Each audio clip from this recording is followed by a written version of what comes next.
What is up, everybody? Welcome back to another episode of Bitcoin and Markets. My name is Ansel Lindner, and on this show, I talk everything Bitcoin, macro, with my own unique flair of a longtime Bitcoiner, longtime Austrian sound money advocate. So, welcome to the stream.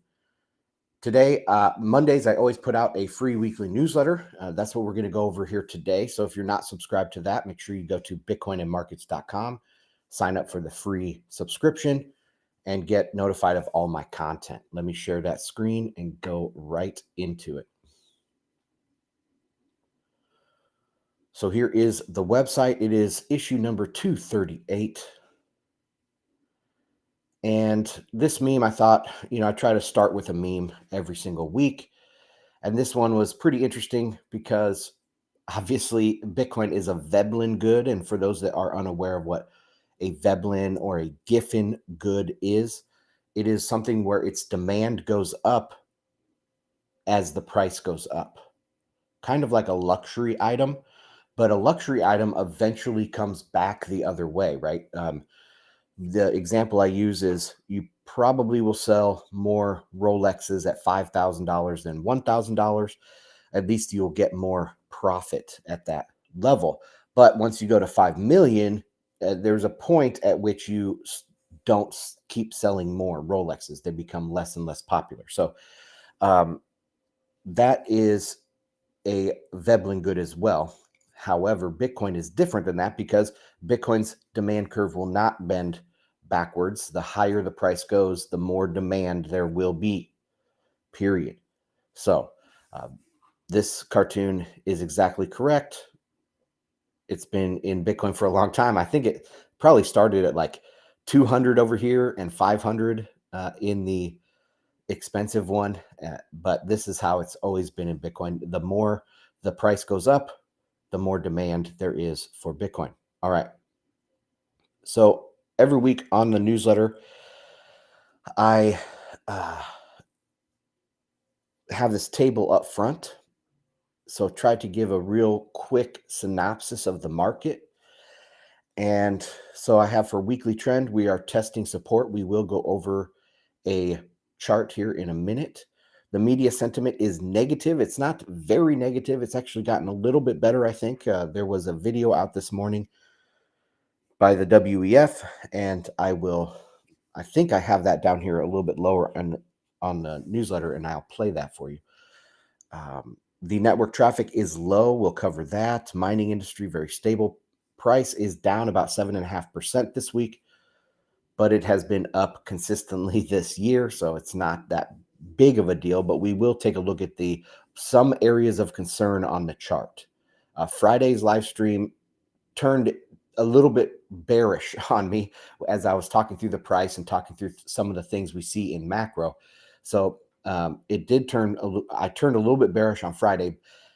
I still have my base case forecast. It's just that the risk of some bearish outcomes in the near term are starting to build. So we will cover that here in a second.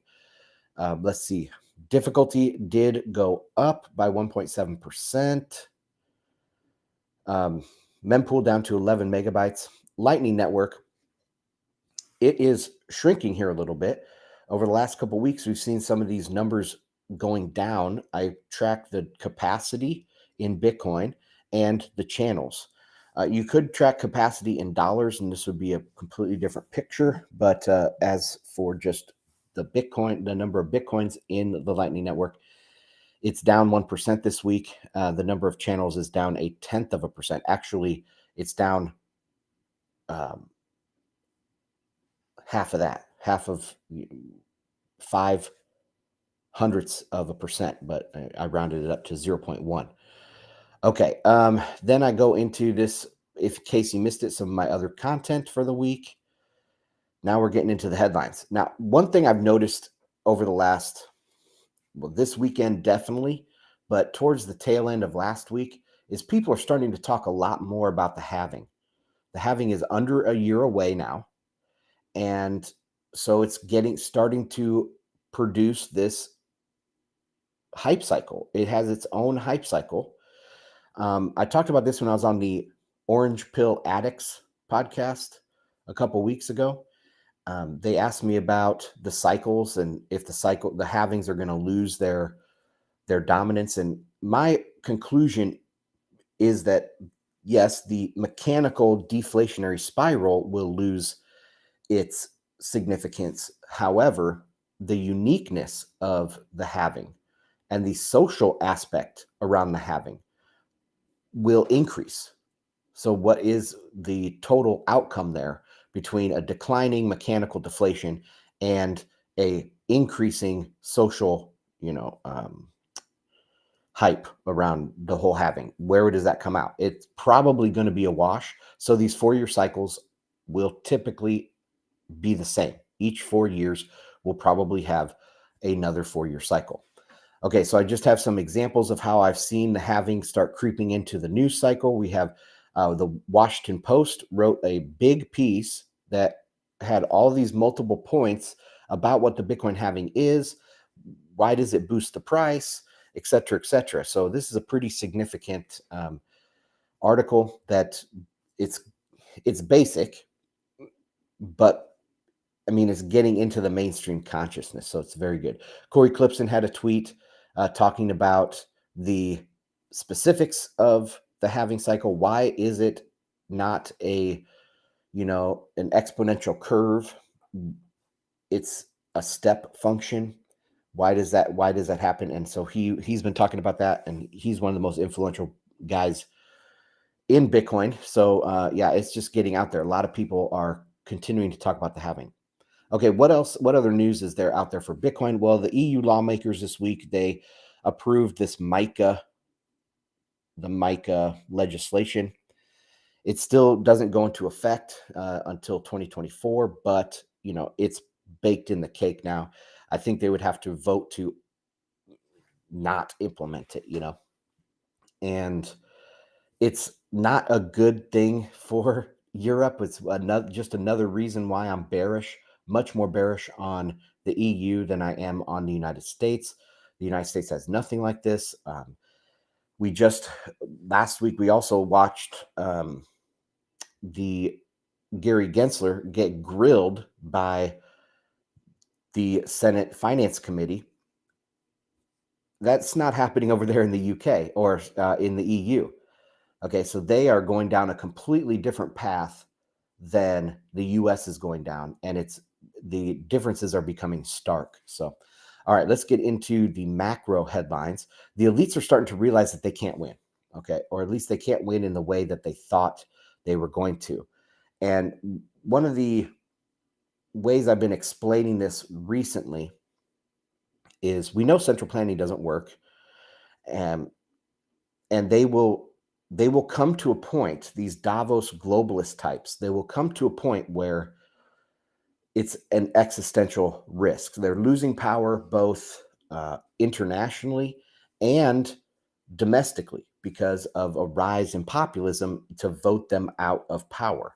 And so their whole shtick with all of these big time with climate change, that we had the vaccine passports, we had all of this Marxist draconian stuff that they're trying to pass.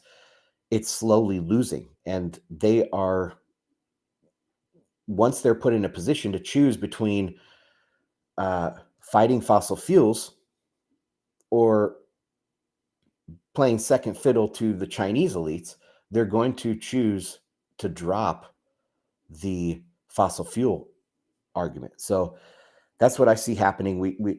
I point this out in Lagarde's speech from last week, that she was saying, quote, that the global economy has been undergoing a period of transformative change. We are witnessing a fragmentation of the global economy into competing blocks. So they are seeing this happen. Then she goes on and she says, in this sense, insofar as geopolitics leads to a fragmentation of the global economy into competing blocks, this calls for greater policy cohesion. Now, that is like a contradiction, okay? The globe is fragmenting, yet they want greater policy cohesion. Does she not see the dissonance in that statement? I think they are starting to sense this. Obviously, now they realize that the fragmentation is happening and they can't really stop it. Okay. They're one step down the road of understanding where this all goes. But they still think that they can come together. All right. She continues. While the international institutions established in the wake of Bretton Woods remain instrumental for fostering a rules-based multilateral order, the prospect of multipolarity raises the stakes for such policy cohesion. So yeah, they're starting to get this. They're starting to see the risk of deglobalization to policy cohesion, but still cling to the idea that these international institutions are respected and relevant. The next step is for the Davos crowd to realize those institutions are dead. And we saw some headlines today talking about BRICS. 19 new members are applying to BRICS. So the things like the G7 or the G20 are losing their status, right? The BRICS are taking over this. Then she says, to put it bluntly, we need to complete the European Capital Markets Union. So the only way forward is a tighter union. Exactly what they've been doing, but more of it. It's crazy, but they are starting to realize some of these things. Okay, next story is that this chart that I saw last week, I have thought about this for about a week because it's very, very interesting. So from peak CPI,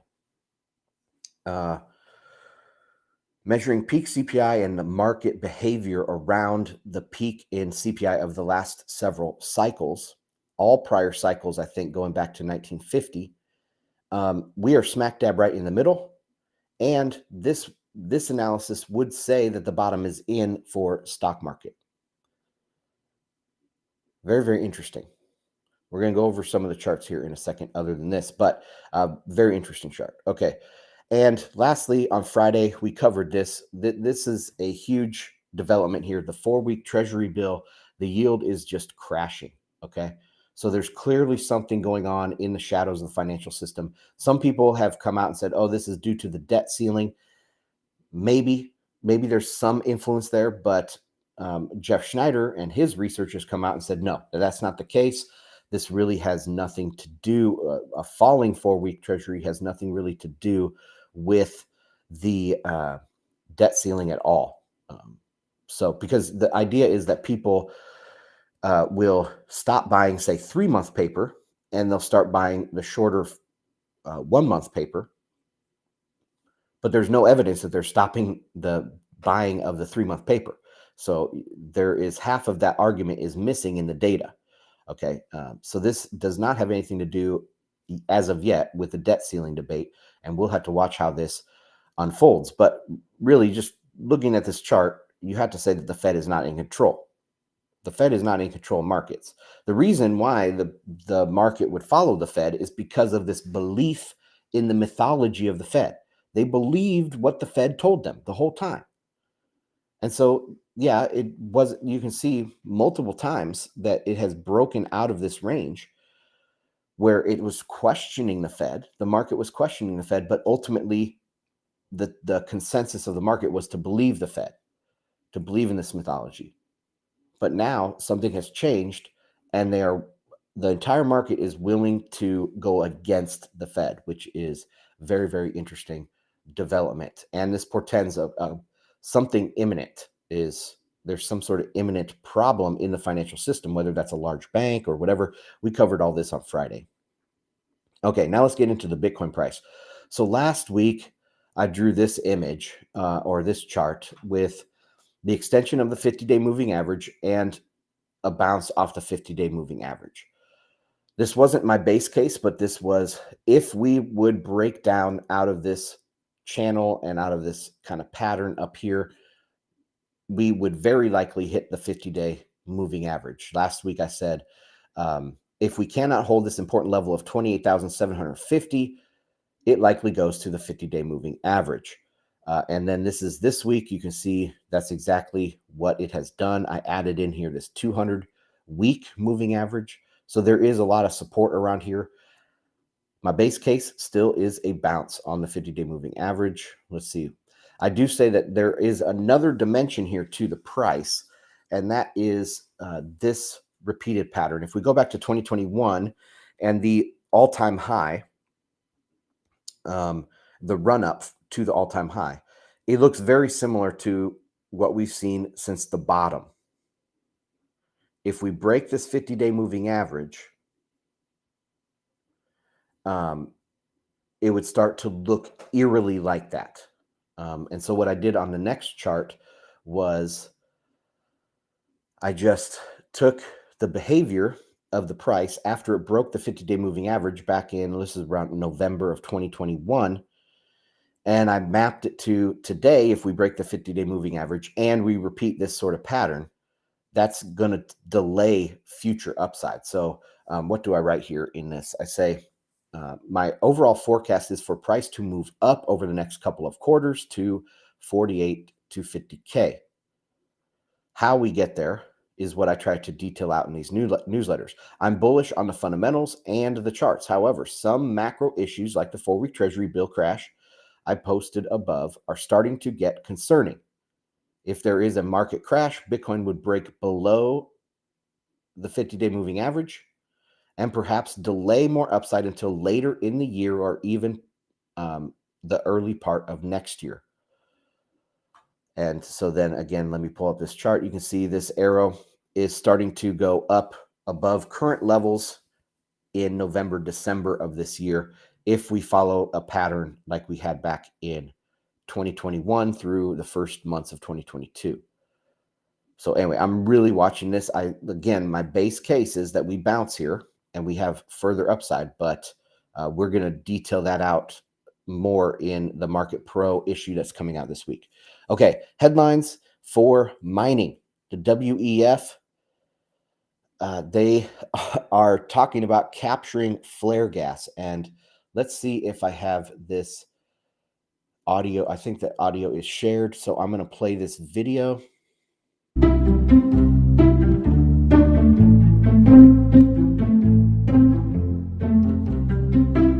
One of the key problems we're focused on emission reduction is called flaring. Flaring happens either in the oil field or in landfills, where you have this waste stream of gas that's associated with oil production or happens from decomposition of landfill.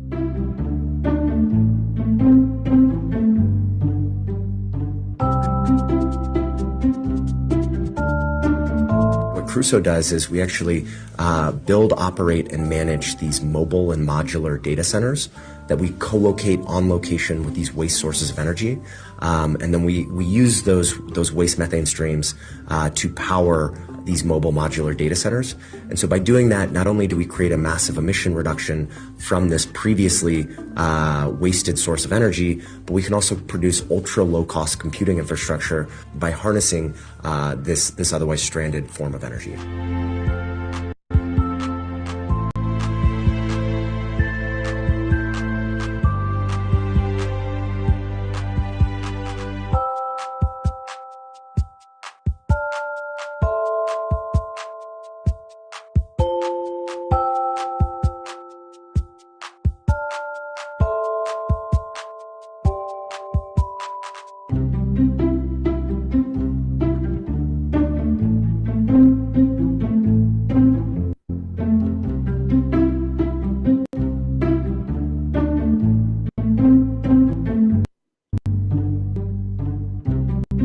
All right. So that's the WEF video. Guys on Telegram, sorry there was no sound for you, but I did share that earlier this morning in Telegram, so hopefully you watched it. Yeah, it's very, very interesting. Now, if you think of Lagarde's speech about the fragmenting of the world, and now you look at the WEF, who, Christine Lagarde is intimately associated with Davos and the globalists there, you can see that there is this somewhat of a pivot. Okay, it's not an outright U-turn yet, but they are adjusting their stances. And this is because I believe that they are viewing the world right now that they are losing sway and they will change. Unfortunately, many of the powers that be will remain the same over the next 20 years, 30 years, 40 years, but they will change their stances on things. That's just how this is going to go. And these people that we consider maybe they have committed war crimes or crimes against humanity, whatever, they are still going to be in charge. They're still going to be running the world. They're just going to pivot towards a more populist view of the world, and that is due to necessity. It is also due to Bitcoin aligning incentives, and as Bitcoin draws, the gravity of Bitcoin draws everybody in. You do have different motivations now. Now that you become a Bitcoin holder, you have different motivations. You will act differently. And if you can get the elites to hold Bitcoin, they're going to have different incentives and act differently. They're probably not going to pay for any of the crimes that they've committed, but that's why you have to believe in some higher power that they're getting punished at some point. Maybe not in this life, but maybe in the next. Okay, let's go continue on here. This is the macro headlines section. Oh no, sorry, this is the mining section. And we have Russia becomes second most powerful Bitcoin miner in the world. I've been writing a lot about Russia. I remember must have been around issue 200 of the newsletter. There was multiple weeks where the biggest story was Russia and the central bank saying that they're going to use it for import-export transactions. They might legalize it. They're going back and forth. Then they had a thing where they were going to financially, there was going to be some state sponsorship of a new fund, mutual fund or investment fund to support Bitcoin mining in Russia. So there's been a lot of news over the last year coming out of Russia in regards to Bitcoin. And so this is not that surprising that they've overtaken Kazakhstan as the second largest Bitcoin miner. Of course, the US is still 3 or 4 times as much Bitcoin mining. But, what do you think of when you think of the top 2 spots being the US and Russia? Yeah, you think of a geopolitical Cold War of some sort, right? Fragmentation, a bipolar world. And that's exactly what we're seeing, because Russia is not number 2 in anything, really. I mean, I guess they're number 2 in some military things, but they're not number 2 in anything economics related other than Bitcoin mining now. So this is the one thing I think that really puts a nail on the head of this. We're going towards a bipolar, at least, or maybe a multipolar world. And this Bitcoin mining is becoming a part of that. Okay, let's look at the hash rate. Very, very stable here over the last few weeks. We've had 5 upward adjustments, very small upward adjustments though. And right now it's set to decline on the next adjustment in 10 days. But that would be also a very small decline, just very, very stable out there on the network. Mempool, you can see I did post the Mempool chart as well in Telegram this morning. Mempool is pretty much back to normal, as worked through all of this big hump. And I say some might say this is not positive because a empty mempool means that there's not a lot of usage of Bitcoin, right? But first off, many of these transactions that used to have to go on chain are able to be on the Lightning Network. So this isn't really the picture of usage of Bitcoin as it used to be.